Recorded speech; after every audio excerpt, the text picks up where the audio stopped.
আলহামদুলিল্লাহ, সবাই বলবো আলহামদুলিল্লাহ। আল্লাহ রাব্বুল আলামিনের অশেষ মেহেরবানি যে আল্লাহ তাআলা আমাদেরকে জুমার নামাজ আদায়ের জন্য মসজিদে এসে কাতারবদ্ধভাবে বসার তৌফিক দিয়েছেন। আল্লাহ তাআলার বড় মেহেরবানি। যে জিনিস যে কাজের জন্য বানানো হয় সে জিনিস সে কাজে ব্যবহার হওয়া, সেই জিনিসের সার্থকতা। যে জিনিস যে কাজের জন্য বানানো হয় সে জিনিস সে কাজে ব্যবহৃত হওয়া, সেই জিনিসের সার্থকতা। লাইট বানানো হয়েছে আলো দেওয়ার জন্যে, এর পিছনে শ্রমিক শ্রম দিয়েছে, মালিক কোম্পানি অনেক টাকা ইনভেস্ট করেছে, মেশিন তৈরি করেছে। এই লাইটটা আনার পথে হঠাৎ হাত থেকে পড়ে ভেঙে গেছে, এটা লাইট আলো দেয় নাই। বলেন এই লাইট বানানো যে তার লাইটের সার্থকতা না ব্যর্থতা? ব্যর্থতা। ঠিক তেমনিভাবে আল্লাহ আমাদেরকে বানিয়েছেন আল্লাহর বান্দেগীর জন্যে। আল্লাহ আমাদেরকে বানিয়েছেন আল্লাহর বান্দেগীর জন্যে, আর আমরা আল্লাহর বান্দেগীতেই ব্যবহৃত হয়ে গেছি। সুতরাং এটা আমাদের জীবনের সার্থকতা, এটা আমাদের জীবনের সফলতা, এটা আমাদের জীবনের সার্থকতা। একটা গাছে ফল হয় অনেক, একটা বড়ই গাছে কতগুলো বড়ই ধরে। বলেন তো সবগুলো বড়ই কি মালিক পায়? কিছু ফুল থাকতে ঝরে যায়, কিছু একটু বড় হলে পোকা খেয়ে ফেলে, কিছু বাতি হতে লাগলে বাচ্চারা ঢিলিয়ে লাঠি দিয়ে পিটিয়ে নষ্ট করে। ফাঁকে ফাঁকে কিছু ফল, কিছু বড়ই পাকে, এটা মালিকে পায়। এই দুনিয়ার বুকে অগণিত মানুষ আল্লাহ তৈরি করেছেন, সব মানুষ আল্লাহর বান্দেগীতে কাজে লাগে না। কিছু এমনি ঝরে যায়, কিছু শয়তানে খেয়ে ফেলে, কিছু মস্তিষ্ক প্রসূত তরিকা অবলম্বন করে বিভ্রান্ত হয়, আর কিছু মানুষ আল্লাহর মেহেরবানিতে আল্লাহর বান্দেগীর জন্য কবুল হয়। যারা পাকে মালিকের কাছে যায়, মালিকের হাতে পৌঁছে, তারাই সফল। সেই বড়ইগুলো পরিপূর্ণ। আল্লাহ আমাদেরকে তার বান্দেগীর জন্য বানিয়েছেন, আবার বান্দেগীতেই লাগিয়েছেন। আল্লাহ আমাদেরকে বান্দেগীর জন্য বানিয়েছেন, আবার বান্দেগীতেই লাগিয়েছেন। এটা আমাদের জীবনের সার্থকতা। আপনি বলেন তো একটা গরু এমনি এমনি যদি মরে যায়, সেই গরুর যে জন্ম হলো, শ্রম হলো, তার পিছনে খরচ হলো, কি কাজে লাগলো? একটা গরু মরে গেছে, গরুটা জন্ম হয়েছে, তার পিছনে শ্রম, মানে বিভিন্ন জন শ্রম দিয়েছে, সময় দিয়েছে, বিভিন্ন টাকা খরচ করেছে, কি পরিমাণ ইনভেস্ট তার পিছনে। বলেন এমনি এমনি মরে গেছে, কি কাজে লেগেছে? এগুলো কোনো কাজে লাগে নেই। কিন্তু ওই গরুটা যদি জবাই করে সেটাকে টুকরা বানিয়ে আমার আপনার প্লেটে দেওয়া হয়, আর আমরা লোকমা দিয়ে খেয়ে ফেলি, তাহলে গরুর পিছনের শ্রম, সময় এবং খরচ সব কাজে লাগলো। তাহলে বলেন তো গরুটা আমার প্লেটের লোকমা হলে তার জীবন সার্থক, আর মানুষের প্লেটের লোকমা না হলে তার জীবন ব্যর্থ। আমি আর আপনি এমন একটা জাতি আল্লাহ বানালেন, আমাকে কেউ কাটে, আমাকে কেউ জবাই দেয় না, কাটে না, আমাকে খণ্ড করে আরেকজনের প্লেটের লোকমা বানায় না। তো আমিও যদি ইবাদত বন্দেগী না করি, এমনি এমনি মরে যাই, তা আমি কি কাজে লাগলাম? আমার পিছনে যে শ্রম, আমার পিছনে যে ত্যাগ, আমার পিছনে যে সময়, আমার পিছনে যে খরচ, আমার বাবা মা, আমার শিক্ষকবৃন্দ, আমার এলাকাবাসী, আমার গুরুজন আমার পিছনে যে শ্রম সময় দিলেন, আমারটা কি কাজে লাগলো? গরু যদি কারো প্লেটের লোকমা না হলে ব্যর্থ হয়, তা আমি তো কারো প্লেটের লোকমা হবই না, এভাবে আমাকে বানানো হয় না। এখন আমিও যদি কারো কাজে না লাগি, আমিও যদি নিজের জীবনকে না সাজাতে পারি, আমিও যদি আল্লাহর বান্দেগী না করি, তো আমার জীবন কোন কাজে লাগলো? বলেন, আমিও তো ব্যর্থ, আমিও তো নাকাম, আমার জীবনটা নাকাম, আমার মা বাবার শ্রম নাকাম, আমার শিক্ষকদের পড়ানি বা আমার পিছনে মেহনত সব বেকার। আমি যে সারা জীবন পোশাক পরিধান করেছি, সে পোশাকগুলো বেকার, আমার জীবনে খেয়েছি খানাগুলো বেকার, সব শেষ। এখন বলেন একটার জবাব দেওয়া যাবে? আমার আল্লাহ যদি বলেন তোর সূর্যের আলো দিয়েছিলাম, তুই তো আমারটা করলি না, আমার সূর্যের আলোটা ফেরত দে। ওই দিন আমি বলতেছিলাম আমাদের ওই যেখানে আমি থাকি তার পাশে সরকারিভাবে বিভিন্ন বিল্ডিং ভাঙা পড়তেছে সরকারি জায়গায়। মনে করেন কোনোটা 10 ফিট পড়ে গেছে পুরা বাড়ির, কোনোটা মার্কেটের পুরো 20 ফিট পড়ে গেছে। এখন অনেকে বলতেছে আহা, আমি বললাম যে আহা না, সরকার যদি বলে যে তুই আজকে 30 বছর আমার জায়গায় ঘর করে ভাড়া খাইছস 1 টাকা করে দে মাসে, তাও তোর খবর হয়ে যাবো এদের। এরা সরকারি জায়গায় ঘর করে সেই জায়গার মধ্যে ভাড়া উঠাইয়া খাইলো, আজকে সরকার তার প্রয়োজনে তার জায়গা নিয়ে নিচ্ছে। আপনারা হা হা করেন কেন? বরঞ্চ সরকার যদি দাবি করে যে আমার জায়গায় বিল্ডিং করে যে তুমি 10,000 টাকা করে পুরো রুমে যে দোকানে মার্কেট ভাড়া দিয়েছ শুধু 2% করে আমার দিয়ে দাও, তো 30 বছরের 10,000 টাকা হিসেবে 2% দিলেও বেড়ায় অস্থির হয়ে যাবো। কি পরিমাণ খাইছে সরকারের? আরে কি পরিমাণ সরকারেরটা খাইছে। আজকে সরকারের দরকার হয়েছে আপনারা হা হা করেন, আফসোস করেন, সরকারকে জালিম সাব্যস্ত করার চেষ্টা করেন। তুমি কার জায়গায় ঘরটা করছো এটা ঠিক করো। তুমি যে এতদিন ভাড়া খাইছো এটার পার্সেন্টেজ সরকারের দাও না। আমার আল্লাহ যদি বলেন যে আমি দিয়েছি সূর্য, আমি দিয়েছি চন্দ্র, আমি দিয়েছি ফল ফুল, আমি দিয়েছি দুনিয়ার সব, আমি দিয়েছি তোমার জীবন, আমি দিয়েছি তোমার এই অস্তিত্ব, তোমার এই বডি, তোমাকে চলার শক্তি, বলার শক্তি, হিসাব দাও, কোনো উপায় থাকবে না ভাই। যা হোক, আমি শুধু এতটুকুন বলতে চাইছিলাম যে আল্লাহর মেহেরবানিতে, আল্লাহর বান্দেগিতে আমি কাজে লেগেছি, আমার জীবন সার্থক, আমার জীবন সফল, আলহামদুলিল্লাহ। আমি গত সপ্তাহে আপনাদের সামনে সংক্ষিপ্ত কিছু কথা বলেছিলাম, এর মধ্যে মূল বিষয় ছিল এবং গুরুত্বপূর্ণ পয়েন্ট ছিল যে আমাদের ব্রেক ঠিক হতে হবে। মনে আছে না? ব্রেক, এই ব্রেকটা কোথায় হয়? ভিতরে, কলবে। ব্রেকের ফাংশনটা দেখা যায় না, এটা মাস্টার সিলিন্ডার বনাটের নিচে থাকে, এটার পাইপগুলো গাড়ির নিচ দিয়ে যায়, এটার ব্রেকটা নিয়ন্ত্রণ চাকার সাথে ড্রামে হয়, সেখানে ওই বকেট হুইল সিলিন্ডারের মাধ্যমে ব্রেক ওয়েলে চাপ দেয়, ব্রেক হয়। এটা দেখা যায় না, এটা ভিতরের জিনিস। কিন্তু আমরা কি দেখি? গাড়িটা থেমে গেছে।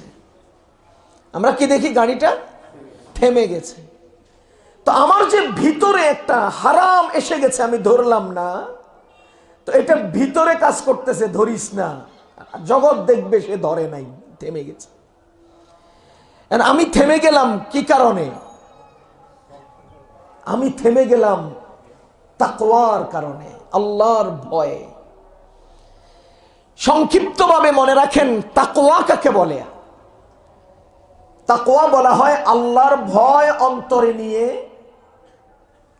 যাবতীয় অন্যায় থেকে বেঁচে থাকা।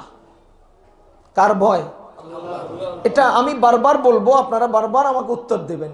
কার ভয়? অন্তরে রাখতে হবে আল্লাহর ভয়, বেঁচে থাকতে হবে অন্যায় থেকে। দুইটা জিনিস অন্তরে থাকবে, বেঁচে থাকতে হবে অন্যায় থেকে। এখন কেউ যদি বলেন যে আমার দিলে আল্লাহর ভয় আছে কিন্তু অন্যায় থেকে বাঁচে না, সেই ভয় তাকওয়া না। কারো দিলে আল্লাহর ভয় নাই কিন্তু অন্যায় থেকে বাঁচে, সেটার নামও তাকওয়া না। কথা বুঝতেছেন না ভাই? যেমন আমাদের দেশে উদাহরণ দিলে আপনারা বুঝবেন, আমি উদাহরণগুলো সময়ের সাথে মিলিয়ে দেই, এই জন্য অনেকের মনে কষ্ট যায়। নির্বাচন যখন আসে তখন আমাদের দেশের কিছু কতিপয় বামপন্থীও মাথায় টুপি লাগায় এবং মুয়াজ্জিন সাহেব আজান দেওয়ার আগেই মসজিদে এসে হাজির হয়। কি জন্য? ওরা জানে বাংলাদেশের মুসলমান ধর্ম অনুরাগী, ধর্মের পাগল। সুতরাং আমি মানুষের দিলে জায়গা নিতে হলে ধর্মের আদলে তাদের সামনে দাঁড়াতে হবে। এজন্য তারা আজানের আগে মসজিদে আসে, এজন্যই তারা 2 টাকা দামের টুপি মাথায় দেয়। কেন? ওই যে ধর্ম পাগলদেরকে নিজের পাগল বানানোর জন্য।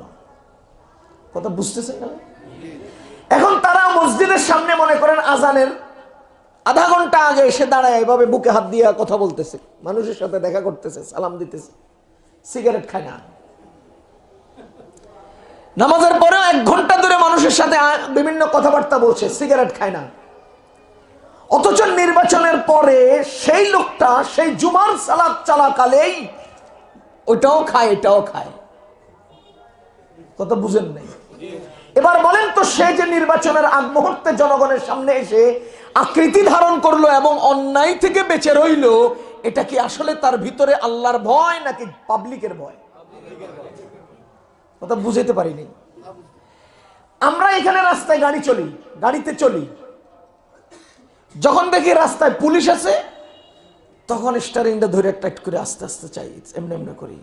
আর যখন দেখি পুলিশ নেই, দেই দৌড়। হযরত শাহ আবরারুল হক রহমতুল্লাহি আলাইহি বাংলাদেশে এসেছিলেন। তিনি অনেক আগের কথা, লালবাগের চত্বরে, লালবাগ অঞ্চলে তিনি গাড়ি দিয়ে রওনা দিলেন। তো 4 রাস্তার মোড়ে ওদিক থেকে একটা লাল সিগন্যাল লাইট জ্বলে। আমার মনে হয় শুধু বাংলাদেশ ছাড়া পৃথিবীর সব দেশেই সিগন্যাল পরিপূর্ণ মানা হয়।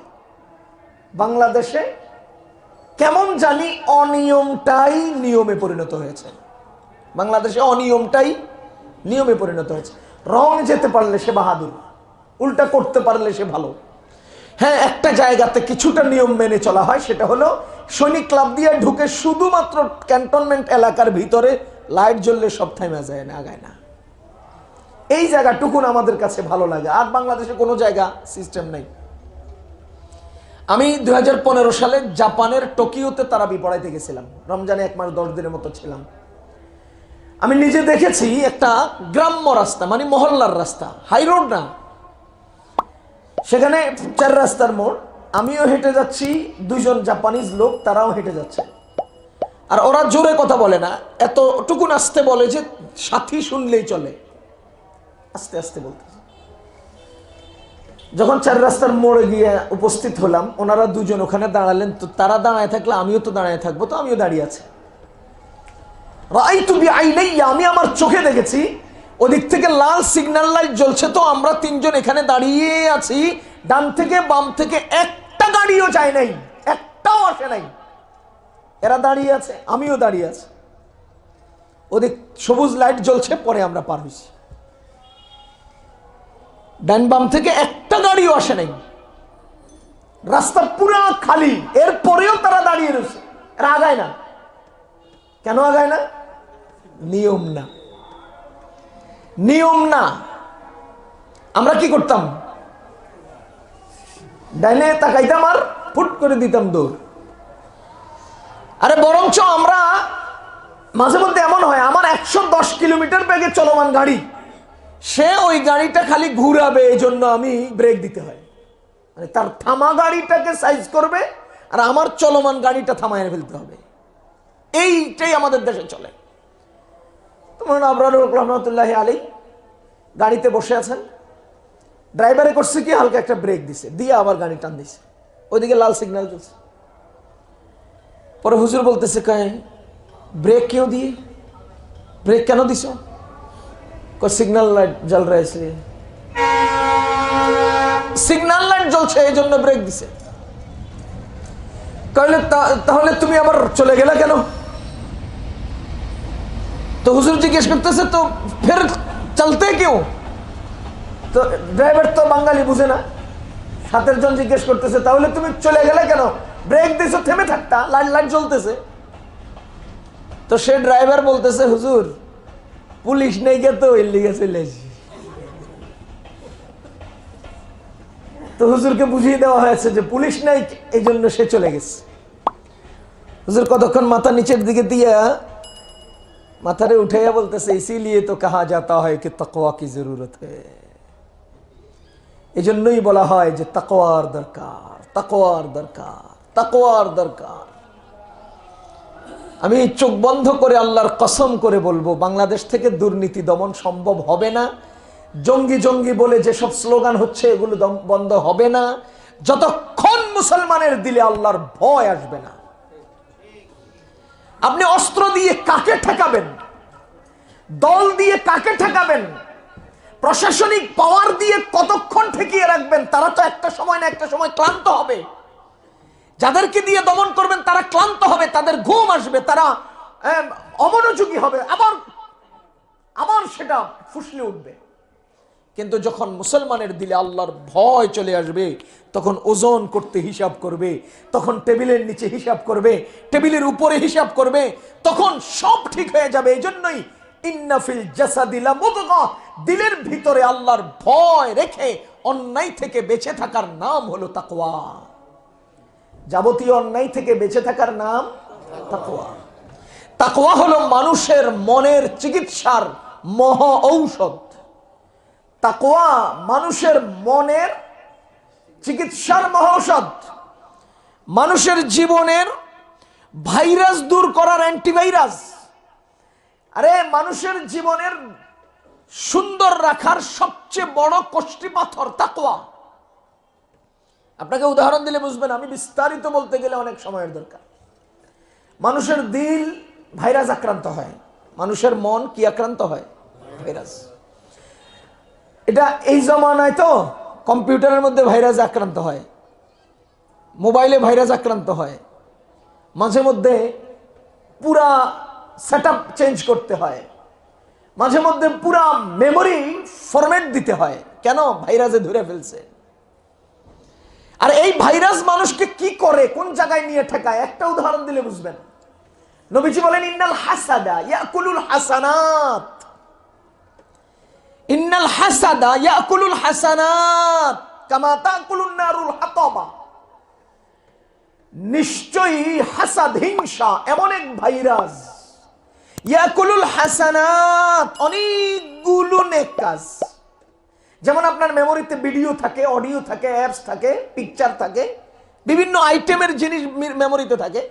ওই ভাইরাস যেমন সবগুলো আইটেম রে খাইয়া ফেলে, নবীজি বলেন ইন্নাল হাসাদা ইয়াকুলুল হাসানাত, রোজা, তাসবিহ, তেলাওয়াত, হজ, যাকাত, সদকা ইত্যাদি নামে যতগুলো নেক, সবগুলো একত্রে ভাইরাসে হ্যাং করে ফেলে, খাইয়া ফেলে। কামা তাকুলুন নারুল হাতাবা। আমরা আমাদের জামানায় মেমোরি কার্ড দিয়ে উদাহরণ দিচ্ছি, আমাদের নবীজি আমাদেরকে উদাহরণ দিয়েছেন আগুন দিয়ে আর কাঠ দিয়ে। যেমন আগুন কাঠ জ্বালিয়ে ছাই করে ফেলে, মানুষের অন্তর নামক হার্ড ডিস্কে যখন হাসাদ নামক ভাইরাস আক্রান্ত হয়, তাকুলুল হাসানাত, সমস্ত নেক আমলগুলো খেয়ে ফেলে, সমস্ত নেক আমলগুলো খেয়ে ফেলে। এবার বলেন তো, 30 বছর বিদেশ করে যে কামাই করলেন, আপনার ব্যাংকের অ্যাকাউন্ট যদি কেউ হ্যাক করে আর চুরি করে, বাড়িতে আসিয়া যদি আপনি ব্যাংকে যেয়া দেখেন যে আপনার সেই গোপন পিনকোডটা চুরি হয়েছে, হ্যাক হয়েছে এবং সবগুলো টাকা নিয়ে গেছে, আপনি কি করবেন? দাঁড়ানোর থেকে আস্তে করে চোখটি বন্ধ করে খেতে ঘুরে দেবেন। হ্যাঁ হ্যাঁ হ্যাঁ, 30 বছর কি করলাম, কাল লাগে করলাম, কথা কন, কি হবে আমার? আমাদের নবীজি বলেন, একটা হাসাদ এমন এক জিনিস যে তোমার পুরো 30 বছরের আমল হ্যাক করে ফেলে, চুরি করে নিয়ে যায়, খেয়ে ফেলে, আগুনে জ্বালিয়ে ফেলে। বলেন তো তখন আপনার কি হবে? আপনি অ্যাটাক করা ছাড়া কোনো পথ থাকবে না, আপনার স্ট্রোক হবে, সাথে সাথে আপনি শেষ হয়ে যাবেন। কিয়ামতের ময়দানে আমল নামা খালি হাতে পাবেন, খালি। এজন্য দিল হলো ভাইরাস আক্রান্ত হওয়া জায়গা, দিল হলো ভাইরাস আক্রান্ত হওয়ার জায়গা, আর তাকওয়া হলো সেই আক্রান্ত ভাইরাস মুছে দেওয়ার জায়গা। তাকওয়া হলো সেই ভাইরাস দূর করার অ্যান্টিভাইরাস, মহা ঔষধ। আমি মনের 2-3টা রোগের কথা বলি, দেখেন কত ভয়ঙ্কর মনের রোগগুলো। আল্লাহ, মানুষের শরীরে রোগে আক্রান্ত হয় না? জ্বর, কাশি, সর্দি, কত কিছু, কত রঙের রোগ মানুষের শরীরে আছে। আল্লাহ তাআলা মানুষকে 2টা জিনিস দিয়েছেন, একটার নাম হলো মন আর একটার নাম হলো তন। একটার নাম হলো মন, বলেন, একটার নাম হলো মন আর একটার নাম হলো তন, মানে শরীর। তন মানে শরীর। মন আসল, তন নকল। মন আসল। আমি এই মুহূর্তে আপনাদের কাছে আসছি, কি বলবেন? নোমান কাসেমি আসছে, আমার আল্লাহর হুকুমে আমার রূহটা চলে গেল, আমার এই বডিটা এখানে পড়ে রইল। কে পড়ে আছে? নোমান কাসেমি। তো নোমান কাসেমিটা কই? তো এখন যে আমি আসলাম, আমি কেমনে আসলাম? এখনো তো আমার নোমান কাসেমির বডি আছে। কোন এখন কে আসছে? নোমান কাসেমি আসছে না, নোমান কাসেমির বডি আসছে। তো এখন নোমান কাসেমির বডি আসে নাই, নোমান কাসেমি আসছে। আর যখন মরে গেছে তখন নোমান কাসেমি নাই, নোমান কাসেমির বডি আছে। তো নোমান কাসেমিটা কই? আর আব্দুল্লাহটা কই? আল্লাহ তাআলা মানুষকে দুই জিনিস দিয়েছেন, একটার নাম মন আর একটার নাম তন। মন আসল, তন নকল। মন প্ল্যান করে, তন তার অধীনে চলে। মন ইঞ্জিন, শরীর তার বগি। মন ইঞ্জিন। আপনার মনে বাজারে যেতে চাইতেছে, শরীরটা কম্বলের নিচে শুয়ে আছে। মন কই যেতে চায়? শরীর কম্বলের নিচে। এবার বলেন তো, মন কি বাজারে যেতে পারবে শরীর না গিয়ে? নাকি আগে শরীর বাজারে যায় পরে মনে চায়? না আগে শরীর মনে প্ল্যান করে পরে শরীর কম্বল ফালায় দেয়? তাইলে বোঝা গেল মন হলো পরিকল্পনাকারী আর শরীর হলো তা বাস্তবায়নকারী। মন হলো পরিকল্পনাকারী, প্ল্যান করে মনে, আর শরীর সেটা বাস্তবায়ন করে। এজন্য মন যেদিকে যায় শরীর সেদিকে যায়। এজন্যই কিয়ামতের ময়দানে আল্লাহ রাব্বুল আলামিন পরীক্ষা নেবেন সেটার। আল্লাহু আকবার। আজকে আমার মনে আমাকে উল্টা চালায় আর আমার অঙ্গ প্রত্যঙ্গ আমার সেদিকে চলে। এবার মনের পক্ষে মুখে ওকালতি করে। সহজ উদাহরণ নেন, মনের পক্ষে মুখে কি করে? ওকালতি করে। মনে করেন আপনি একটা অন্যায় করছেন, চুরি করছেন। চুরিতে হেঁটে গেছে কে? পা। হেঁটে গেছে কে? পা। চুরিতে মালটা হাত দিয়ে ধরছে, মানে ধরছে কে? হাত। দেখছে কে? এখন যদি আপনাকে জিজ্ঞেস করছি তুমি চুরি করছো, মুখে কয় না। মুখে কি কয়? না। তার মানে মুখ এখন চোখের পক্ষে ওকালতি করলো। চোখ দেখে নাই, হাত ধরে নাই, পা চলে নাই, বিবেক ভাবে নাই, মুখে কি কয়? না। তার মানে মুখ সারা শরীরের পক্ষে ওকালতি করছে। আমার আল্লাহ বলেন আল-ইয়াওমা নাখতিমু আলা আফওয়াহিহিম, কিয়ামতের দিন ওই মুখের মধ্যে সিফটিপিন মেরে দেব। যেই মুখ তোমার হাতের পক্ষে ওকালতি করেছিল সেই মুখের মধ্যে কষ্টেপ মেরে দেওয়া হবে, সেই মুখকে ঢালাই দিয়ে দেওয়া হবে। ওয়া তুকাল্লিমুনা আইদিহিম, সেদিন তোমার হাত কথা বলতে থাকবে। সেদিন মুখে আর ওকালতি করতে পারবে না হাতের পক্ষে। হাত নিজে সাক্ষী দিবে তুমি কোন দিক কি কি ধরেছ। ওয়া তাশহাদু আরজুলুহুম, তোমার পা বলতে থাকবে তুমি কি কি করেছ। তোমার মুখ সেদিন তোমার হাতের আর মুখের পায়ের পক্ষে ওকালতি করতে পারবে না। নাখতিমু আলা আফওয়াহিহিম, আল্লাহ বলেন মুখের মধ্যে সিফটিপিন মেরে দেব। মুসলমান সব কিছুর প্ল্যান করে মন। বলেন প্ল্যান করে মন। তাহলে বলেন শরীর আসল না মন আসল? আমি আপনার বিবেকের কাছে একটা প্রশ্ন করতে চাই, প্রত্যেকের দিলের কাছে একটা প্রশ্ন ফেলতে চাই। আজকে আমরা শরীর কিভাবে হৃষ্টপুষ্ট হয় এই চিন্তায় বিভোর, মন কিভাবে ভালো থাকে এই চিন্তা কেউ করে না। এজন্য নিজের সন্তানকে বলি, বাবা এটা খা ভালো থাকবি, ওটা খা ভালো থাকবি, কিন্তু খাওয়ার আগে বিসমিল্লাহ পড়ে, কথা কেউ বলি না আমরা। এটা খা ভালো থাকবি এটা শিখাই, খাওয়ার পরে আলহামদুলিল্লাহ পড়বি এটা শিখাই না। কেন? আমরা মন নিয়ে ভাবি না। এখন শুধু শরীর মোটা হোক, শরীর ভালো থাকুক, স্বাস্থ্য ঠিক থাকুক, এই চিন্তায় সবাই বিভোর। যার কারণে কি হয়েছে জানেন? শরীর বাঁচানোর জন্য যারা যত বেশি টাকাওয়ালা তারা তত বেশি একেবারে নিরবচ্ছিন্ন একটা জায়গাতে গিয়ে মারা যায়। যত টাকাওয়ালা দুনিয়াদার, এদের মৃত্যুর আগ মুহূর্তে অ্যাপোলোতে আইসিইউতে ঢুকতে হবে। বাবা যাবে না, ছেলে যাবে না, বউ যাবে না, ভাই যাবে না, কেউ যেতে পারবে না। তার কানের কাছে লা ইলাহা ইল্লাল্লাহ বলার কোনো লোক থাকবে না। একান্তের রুমের মধ্যে জাতা খাইয়া মরে যাবে। আর গরিব মানুষ যারা দিল নিয়ে চিন্তা করে তারা ঘরের মধ্যে শুয়ে থাকে, আমাকে উত্তরে মাথা করে শুয়ে দাও, আর চতুর্দিকে তার ভাই বোন বাপ ছেলে মেয়ে আত্মীয় স্বজন সূরা ইয়াসিন তিলাওয়াত করে লা ইলাহা ইল্লাল্লাহর তালকিন করে। এরা এইভাবে মারা যায়, ওরা ওভাবে মারা যায়। কারণ কি? যাদের দিল সুন্দর করার মেহনত আল্লাহ তাদেরকে মৃত্যুর সময় দিল উন্নত করতে করতে নেন, আর যাদের শুধু ঠান্ডার দুনিয়া আর দেহ সুন্দর করার, তারা ওই দেহ নিয়েই মারা যায়। দিলের কাছে তাদের লা ইলাহা ইল্লাল্লাহ শোনা যায় না। এরা বঞ্চিত, এরা বঞ্চিত। ভাইও আজকে আমাদের সন্তানটাকে আমি কি শিখাই? শুধু ভালো খাইলে ভালো থাকবি এটা শিখাই, কিন্তু ভালো খাবারের আগে বিসমিল্লাহ ডাইন হাতে খেতে হবে, খাবারের পরে আলহামদুলিল্লাহ। এই যে কথাটা, এটা আমি শিখাই না। কেন শিখাই না? বুঝি না আমার আসল কোনটা নকল কোনটা। আমরা এখন নকলের পিছনে ছুটছি। আমরা এখন শরীর সুন্দর আর শরীর ভালো রাখার এই চিন্তায় ধান্দায় বিভোর। মুসলমান শরীর যেমন হৃষ্টপুষ্ট হয়, মন তেমন হৃষ্টপুষ্ট হয়। আপনি দেখেন কোরআনে কারীমে আল্লাহ তাআলা বলেন, ওয়া ইযা তুলিয়াত আলাইহিম আয়াতুহু যাদাতুহুম ঈমানা। যখন আল্লাহর বড়ত্ব, মহত্ব, আল্লাহর কালাম আর তেলাওয়াত করা হয়, তখন তাদের ঈমান বাড়তে থাকে, মানে তাদের মন চাঙ্গা হতে থাকে। তাদের মন কি হতে থাকে? চাঙ্গা হতে। আমরা আজকে ভালো কাপড় গায়ে দিলে, ইস্তারি মিস্তারি কইরা, নতুন টাই লাগাইলে, নতুন পোশাকটা পরিধান করলে একটা ভাবসাব আই, মানে একটা ফুরফুরে ফুরফুরে ভাব আই। কথা কন কেন? ঠিক তেমনি ভাবে আপনি বলেন পুরো এক সপ্তাহে এই মুহূর্তে যে মনোযোগ দিয়ে কথাগুলো শুনছেন, এরকম একটা মুহূর্ত আর পান নাই। এই মুহূর্তে দিলের মধ্যে এক ধরনের ভালো ভালো ভাব, এক ধরনের আল্লাহ ভক্তি, এক ধরনের আখিরাতের চিন্তা, এক ধরনের তাকওয়ার কথা দিলে আসতেছে কিনা? আমার আল্লাহ বলেন, যখন আল্লাহর আয়াত আলোচনা হয়, তখন মানুষের অন্তরের মধ্যে আল্লাহর বড়ত্ব আর মহত্বের দাগ কাটে, দাগ কাটে। ইন্নামাল মুমিনুনা আল্লাযীনা ইযা যুকিরাল্লাহু ওয়াজিলাত কুলুবুহুম। যখন তাদের সামনে আল্লাহর জিকির হয়, তখন তাদের অন্তরটা বিগলিত হয়, অন্তরটা বিগলিত হয়, নরম হয়।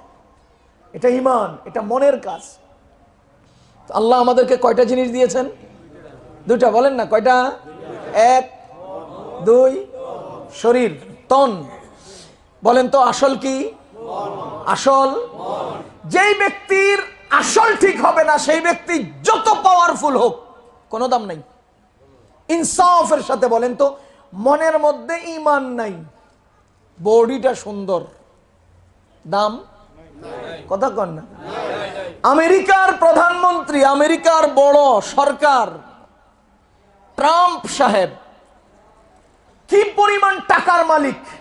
আমি তো আলহামদুলিল্লাহ আপনাদের দোয়ায় 5 বছরের মাল্টিপল আছে আমার আমেরিকার। প্রতি বছর আমি আমেরিকায় যাই।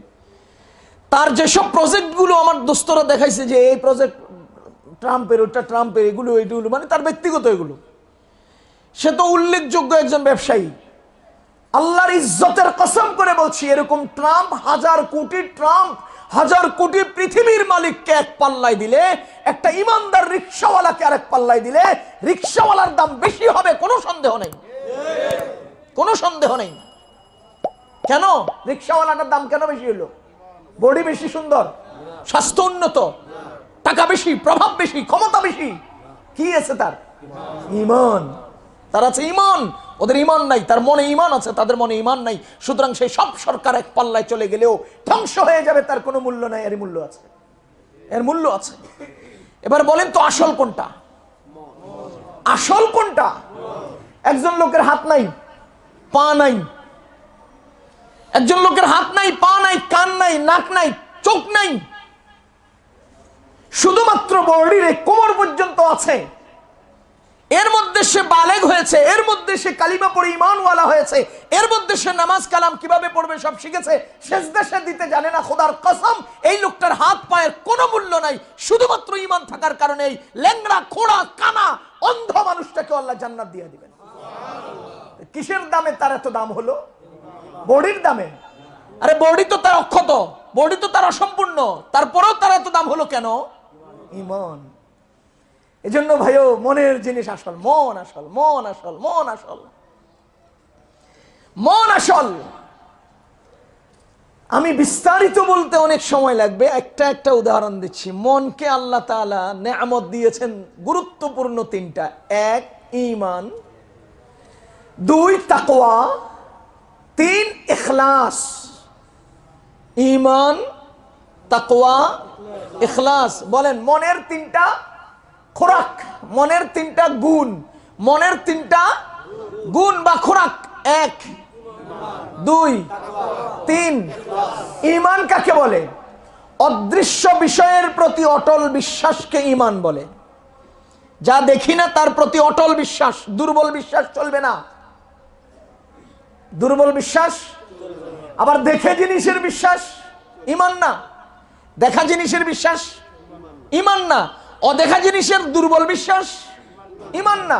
অদেখা জিনিস অটল বিশ্বাসের নাম আমানতু বিল্লাহ ওয়া মালাইকাতি ওয়া কুতুবি ওয়া রুসুলি ওয়াল ইয়াউমিল আখির ওয়াল কদরি খাইরিহি ওয়া শাররিহি মিনাল্লাহি তাআলা ওয়াল বা'সি বা'দাল মাউত। বলেন আমানতু বিল্লাহ, আমরা কি আল্লাহকে দেখেছি? ওয়া মালাইকাতি দেখি? কোন লোকটা আছে আল্লাহর প্রতি দুর্বল বিশ্বাস করবে অথচ ঈমানদার হবে? তাহলে আল্লাহর মতো এমন সত্তাকে দেখি না কিন্তু বিশ্বাস থাকতে হবে অটল। ফেরেশতার মতো জাতকে দেখি না, বিশ্বাস থাকতে হবে অটল। দেখা আপনার আর আমাকে, আমি আপনাকে, আপনি আমাকে দেখে বিশ্বাস করলে এটার নাম কি? ঈমান হইল নাকি? সুতরাং দেখা জিনিসকে বিশ্বাস করার নামও ঈমান না, অদেখা জিনিসকে দুর্বল বিশ্বাসের নামও ঈমান না। অদৃশ্য বিষয়ের প্রতি অটল বিশ্বাসের নাম ঈমান। 2 নাম্বার তাকওয়া। 2 নাম্বার কি?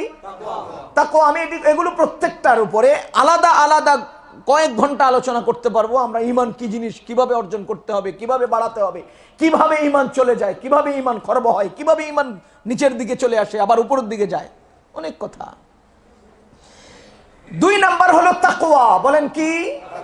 কাকে বলে তাকওয়া? শুরুতে বলেছিলাম আল্লাহর ভয় অন্তরে পোষণ করে যাবতীয় অন্যায় থেকে বেঁচে থাকার নাম তাকওয়া। কার ভয়? কি করতে হবে? অন্যায় থেকে বাঁচতে হবে। কি করতে হবে? তাহলে ভয়টা কার রাখবো?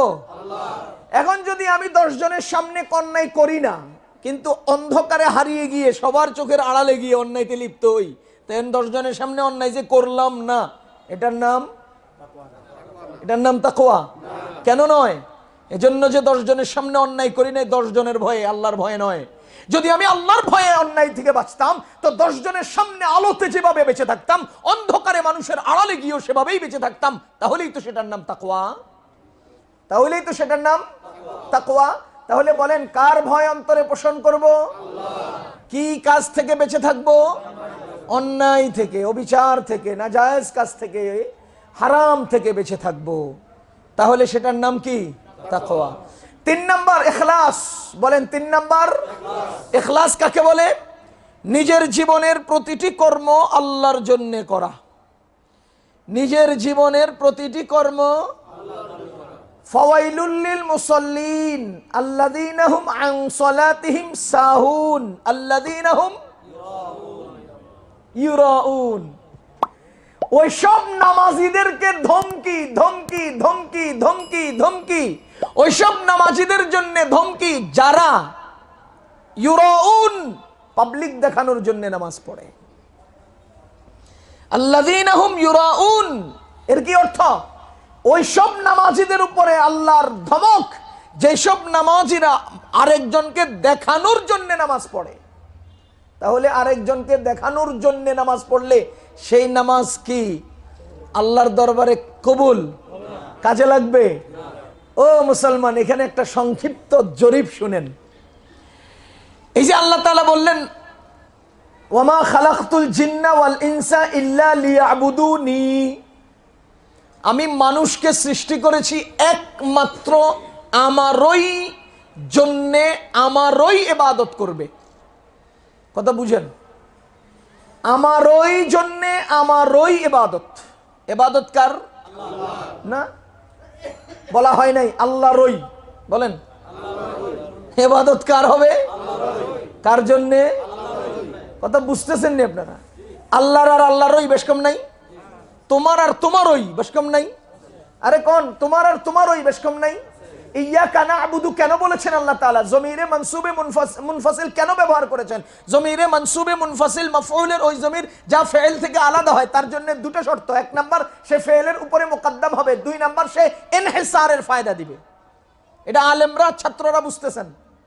আমরা কোরআনে কারীম এখন তো কিছু তাপস নাকি একজন আমি আলিফ বা তাসা শিখছি, আমি আলেম। গাধা, তো কোন জমিরে মানসুবে মুনফাসিল কারে কয়? কোরআন শরীফ শিখাইছি আমি।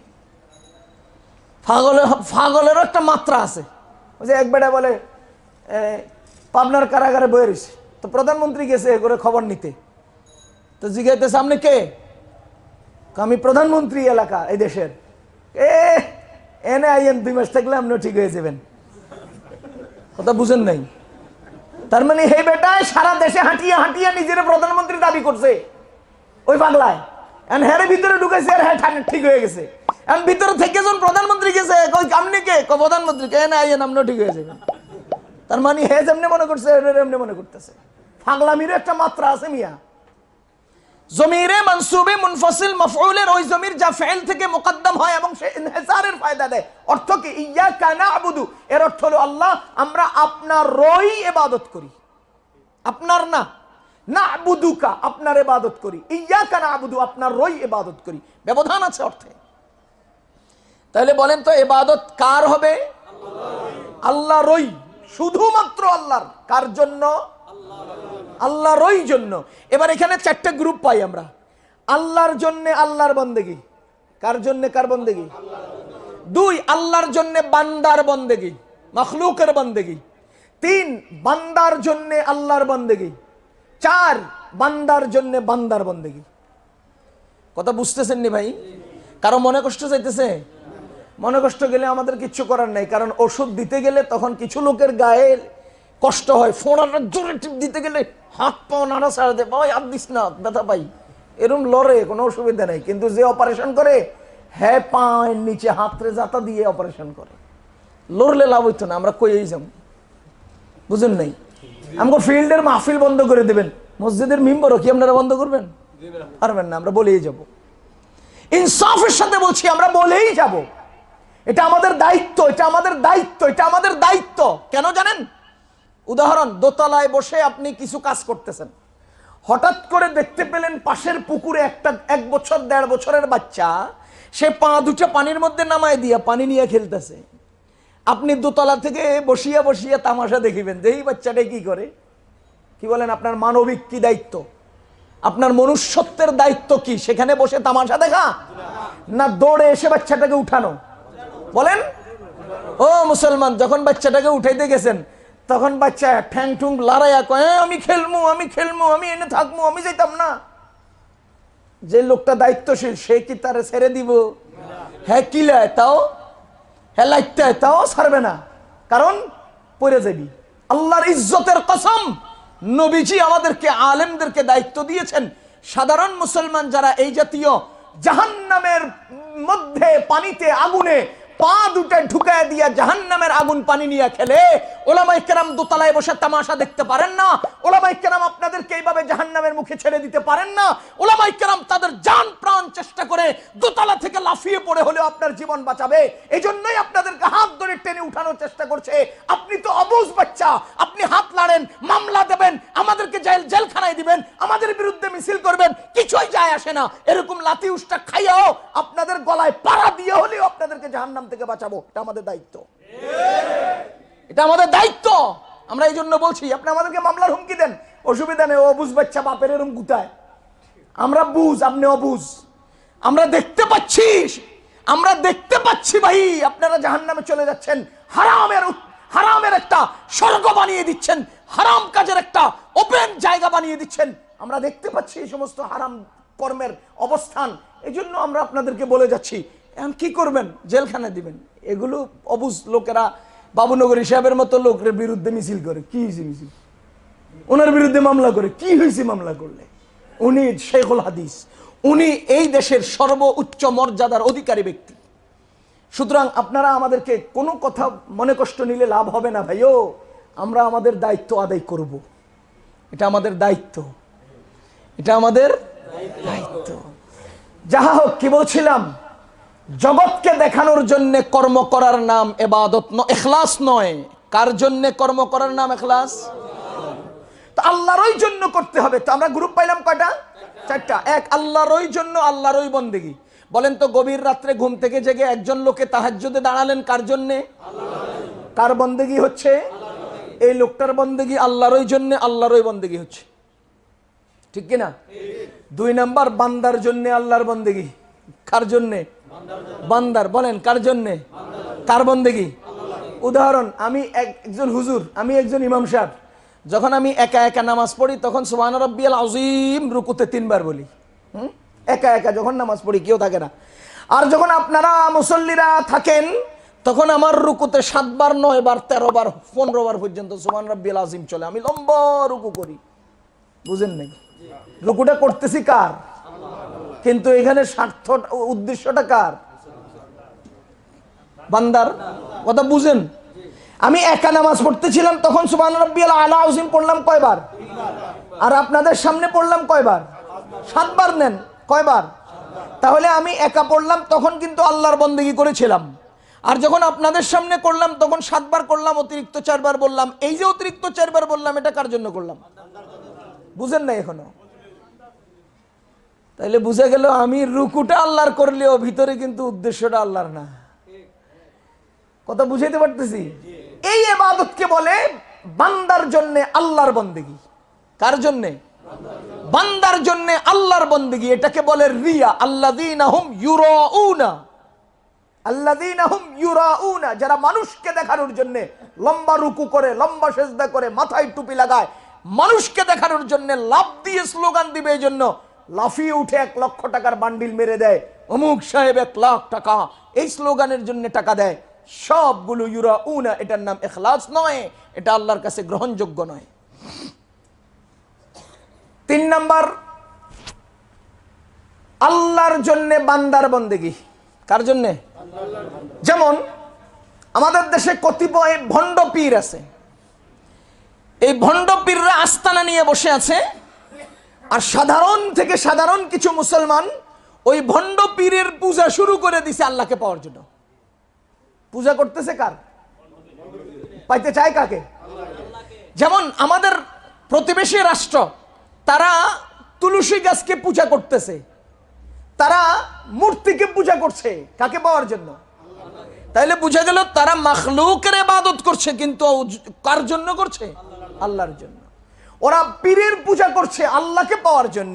এটার নাম হলো আল্লাহর জন্য বান্দার বন্দেগী। কার জন্য? আল্লাহর জন্য। 4 নাম্বার, বান্দার জন্য বান্দার বন্দেগী। এটা একটু কঠিন বিষয়। বান্দার জন্য বলেন না, বান্দার জন্য উদাহরণ দিলে তো অনেকের মনে কষ্ট যাবেনি কেন? যেমন আমাদের দেশে ছোট নেতারা বড় নেতাদেরকে কথায় কথায় স্যার, জি স্যার, হ্যাঁ স্যার, হুঁ স্যার, হুঁ স্যার, ভাই, হ্যাঁ ভাই, হুঁ ভাই, হুঁ ভাই, এই যে কু কু হুঁ হুঁ করে, এটা ছোট নেতা বড় নেতার মন পাওয়ার জন্য করে। কথা কন? এটা পাতি নেতা হাতি নেতার মন পাওয়ার জন্য করে। কথা বুঝেননি? এই যে আজকে সারা দেশে মাননীয় অমুক, মাননীয় তমুক, মহোদয় তহোদয় কইয়া সকাল থেকে বিকাল পর্যন্ত যে তেল মালিশ চলতেছে, এগুলো সব বান্দার জন্য বান্দার বন্দেগী হচ্ছে। কথা লাগেনি গায়ে? এত কষ্ট করে ওয়াজ করবো, গায়ে লাগবে না, এইটা হতে পারবে না। বলেন লাগে? বলেন লাগে? লাগতে হবে, তা না হলে ওয়াজ করে কোনো ফায়দা নেই। সারাটা দিন যে তেল মালিশ চলতেছে, এটা বান্দার জন্য বান্দার বন্দেগী হচ্ছে। পূজা হচ্ছে বান্দার, কাকে পাওয়ার জন্য? ওই বড় সাহেবের মন পাওয়ার জন্য। আমরা দেখেছি গত 2 বছর আগে চট্টগ্রামে এক ব্যক্তি, ওই যে শিয়ারা যেরকম 10 মুহররমে হাতের মধ্যে রশি দিয়ে ছুরি দিয়ে গায়ের মধ্যে মারে, হাই হাসান হাই হোসেন কইয়া, তো হে পাগলে হাই মুজিব কোন শুরু করছে। বুঝেন নাই? তেল মালিশের একটা সীমা আছে। এই যে তুমি যেটা করলা, এটার নাম বান্দার জন্য বান্দার বন্দেগী। কথা কন? এগুলো হলো বান্দার জন্য বান্দার বন্দেগী। আমি আগেই কয়ে রাখতেছি ভাই, আমি কেন এনে চাকরি করার জন্য আই নাকি, এই জন্য ইচ্ছামতো কয়ে যাই। আর যদি হের পরেও আমার এনে চাকরি দিয়ে দেয়, তো যারা চাকরি দিবে হেরা আগেই বুঝে নিবে যে হুজুরে এভাবেই কইব, আমাকেও কিছু কইবার সুযোগ নেই। এটা বুঝিয়ে আবার দায়িত্ব দিবে। কথা বুঝেননি? এই জন্য আমি আগের থেকে রেডি। আল্লাহ হেফাজত করো। তো ভাইও, দিল আসল। বলেন দিল। তা আমরা ইবাদত করব কার? নো আল্লাহর। আল্লাহরই। বলেন কার জন্য? আল্লাহরই জন্য। এটা ঠিক করবেন, এটার নাম ইখলাস। এটার নাম কি? ইখলাস। আল্লাহরই জন্য আল্লাহরই বন্দেগী করা। একটা কদম দেব কার জন্য? একটা চাহনি চোখে দৃষ্টি ফেলবো কার জন্য? একটা হাত হস্তক্ষেপ করব আল্লাহর জন্য।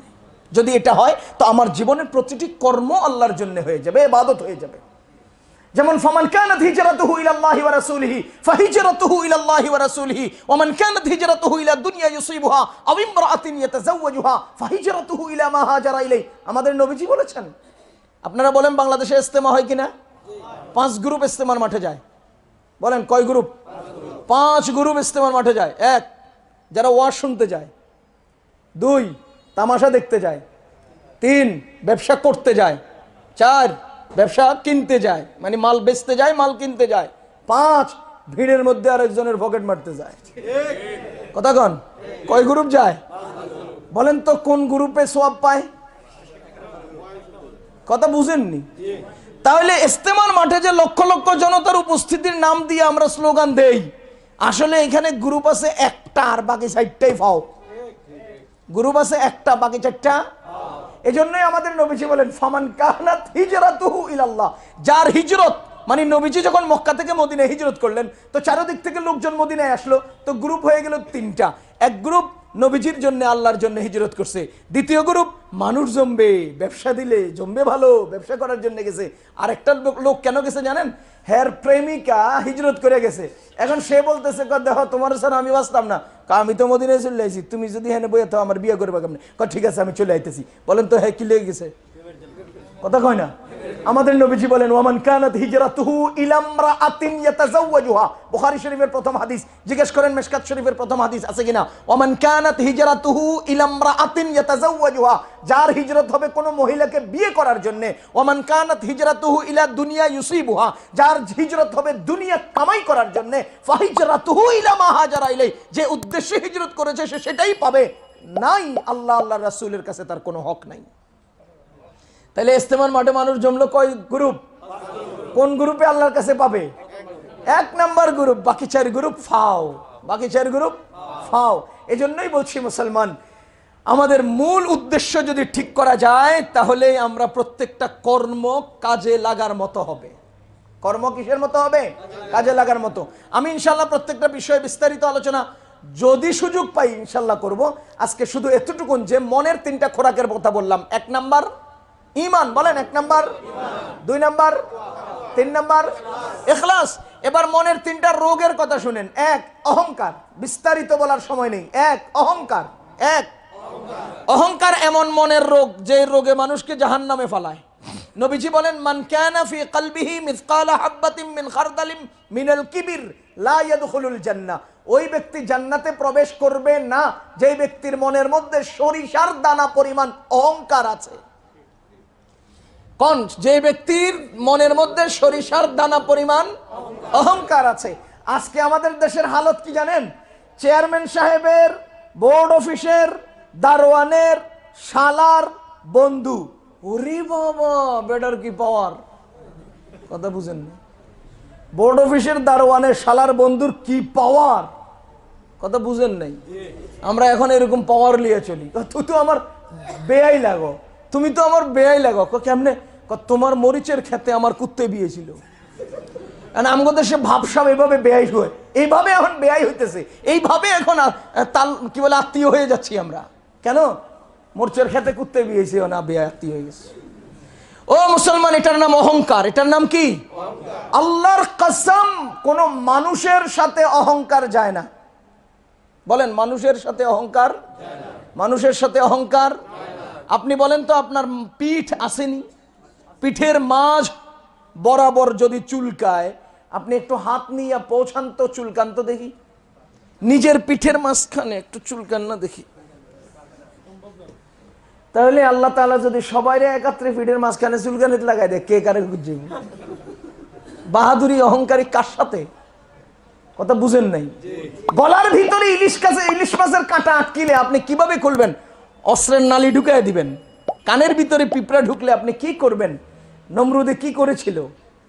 বুঝেন নাই? অহংকার মানুষের সাথে যায় না। বলেন অহংকার মানুষের সাথে যায় না। হাজার হাজার লাখ লাখ মানুষের উপস্থিতি, প্রধানমন্ত্রী আসবে, আপনি কাছে থেকে দেখার জন্য স্টেজের কাছাকাছি গেছেন।